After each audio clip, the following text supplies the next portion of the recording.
In this video, we're going to learn how to let students know that you're listening to them, in particular in a one-on-one or small group context.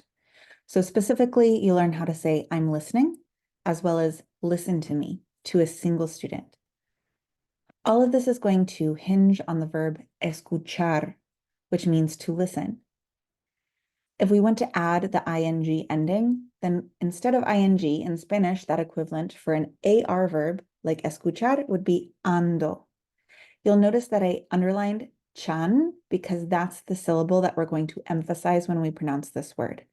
Escuchando, escuchando. If we want to then say I am listening, we'll simply say estoy escuchando. And if we want to add on even more to say I am listening to you becomes te, but that goes all the way at the front of our sentence. Te estoy escuchando. Te estoy escuchando. So now you have two variations that you can use, simply estoy escuchando, I am listening, or te estoy escuchando, I am listening to you. I can see this being helpful if you need to facilitate conflict resolution between a small group of students, if you want to help a student who is worked up calm down, or maybe help a student open up and talk about whatever is on their mind. Let's come back to this verb escuchar, meaning to listen, so that we can learn how to tell a student, listen. To just say listen, we would simply say escucha. And I've underlined the cu, to indicate that we will emphasize that syllable when we say this word, escucha. I do want to say that this is how we would say listen to a single student. This would not work if we were talking to more than one student.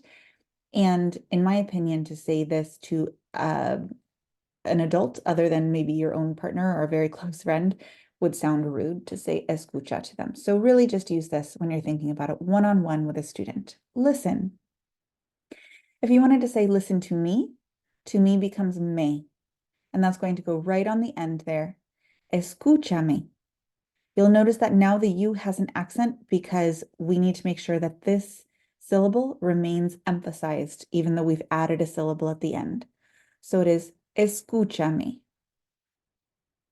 Now you know how to say listen and listen to me, as well as I'm listening and I'm listening to you.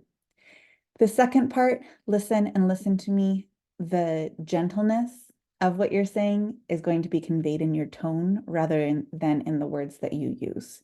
So, of course, I would recommend saying something more like escucha rather than escucha, so that you can draw a student into the conversation with you.